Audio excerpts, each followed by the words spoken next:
What's going on, triumphant people? My name is Lakeia Stokes, and I am here today to tell you how I triumphed over my tragedy and turned my pain into my power. I am recently retired from the Army. I am a self-published author. I am the owner of the brand Pain into Power. I am an inspirational speaker.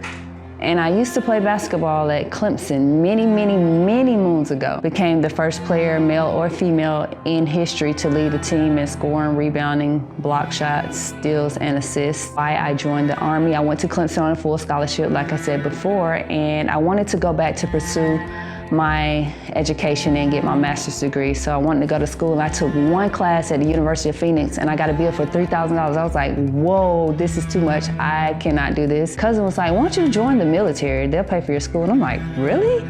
Military pay for your school? He was like, yeah. He's in the Air Force. So I started doing my research, and I wanted to join the Air Force, of course, because that's what he was in. I would go every day to the Air Force recruiter, and the door was locked. And I was just like, okay. I went up there like 2 or 3 times in 1 week, and the Army recruiter came out of the door. He was just like, hey, you good? I was like, yeah, just trying to talk to an Air Force recruiter, get some information about joining. He was like, yeah, I seen you come up here a couple times. He was like, come here, let me holler at you. And the rest is history. I joined the Army in 2014. I deployed 30 days into being at my duty station to Kuwait. After that, I joined the Fort Hood basketball team, played basketball there. I ruptured my Achilles, rehab for about 3 months, and I was back running on it. Became deployable again, and I volunteered to go on a deployment to Afghanistan. We deployed in September, and November the 12th, 2016 is when my life changed forever. I woke up in Afghanistan, I climbed out of my bed, and I laced my boots with both hands for the last time. On that morning of November 12th, 2016, we were on our way to the gym to test out for our final day of combatives. As we walking down to the gym, we hear the Army's live band playing, everybody getting registered for the 5K fun run. We're like, what are we gonna do? Like, this is where we usually do combatives. And one of our commanders was like, we'll just head to the other gym and test out. Greeted other classmates, tell them, turn around, we're going the other way. And it's about 5:30 in the morning, it's still dark out, and we're all engaged in our own conversations, not knowing that this might be the last conversation that you have with each other. So my advice to you, hold on to your loved ones. Tell them you love them. Squeeze them a little tighter tonight. Just let them know that you care about them, that you love them, because tomorrow is promised, but it's not promised for everyone. As we're walking down, I'm talking to my battle buddy, Tyler Ubel, and he's standing on my right side, and he decides to pull some tobacco out of his pocket. And I was like, when did you start dipping? He's like, I'm trying to quit smoking. And I was like, you didn't answer my question. When did you start dipping? And Tyler passes in front of me, cuts me off from my right to my left. Not knowing that he'll never be able to answer that question, the blast went off. I have no words to describe the sound of that blast, a sound that I've never heard before in my life. Immediately after, I hear somebody say, get down. I heard a battle buddy, she was screaming about her leg, and I'm trying to help her. So just think about, in the midst of you being injured, not knowing that I'm injured, because I don't feel any pain. My body is in complete shock. I don't feel anything. So I'm trying to help my battle buddy out, and I'm like, don't move. And the first responder gets to me and turns me over. He was just like, freak, her arm isn't attached. And I just immediately started praying. And when I tell you, I have never prayed that hard.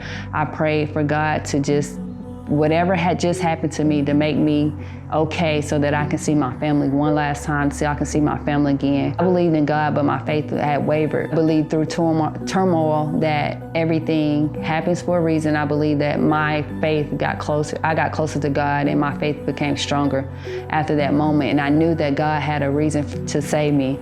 I knew that I was still there for a reason. They had placed a tourniquet on my arm, and I was just like, my arm is the only thing that I feel, not knowing that I had shrapnel throughout my entire body. I had a broken right foot, a hole in my left knee, and my arm barely hanging on. First responder was like, I need a stretcher over here, I need a stretcher, we need to get her out, we need to get her out. And when they get me out on the stretcher, he was like, hold your arm, don't let it go. Whatever you do, don't look at your arm. And I was like, Roger, Sharon. They get me to the ambulance, and it was one person already in the ambulance. It was a staff sergeant, Sergeant Brown. And when I saw him, I just see his intestines. I see everything, and it's not a sight that you would want to see. The time just passed, and it seemed like it was going by so fast, but it really wasn't. Get to the hospital, and I'm one of the first ones in the emergency room, and they're cutting off my clothes and assessing me as they're cutting off the rest of my clothes to assess my body, to see what else I see everybody else that are coming into the weight room, and those something that you never ever want to see. It's worse than what they show on the movies on TV. They're rolling a body by, and it is my buddy that was walking beside me, and all I see is a white gurney, a sheet over a body, and I knew it was him by his boots. And at that moment, I knew how real that it was and what had happened. I feel like everything that happened to me prior to that moment had prepared me for this moment. In these moments, we need to shift our perspective of our trauma and make sure that we thank God for bringing us through these moments and not question him why this happened to me or why did I go through this, but just to learn from everything or every situation that we're in and try to take the positive out of every negative situation. When I got medevac to San Antonio after spending 46 days at Walter Reed Medical Center, first time I met with my orthopedic surgeon, he told me that I might have to get my arm amputated. And if I do decide to keep my arm, that it will be useless and I will have no function in my arm. I would just have an arm that's mine. That's all it'll be good for. I worked my butt off in rehab, had several surgeries, and to this day, I still have my arm. I've turned every surgery, every pain, everything, physically, mentally, and emotionally into something positive. So whoever's out there going through anything, whatever journey that you're on, just know that it's going to be a journey.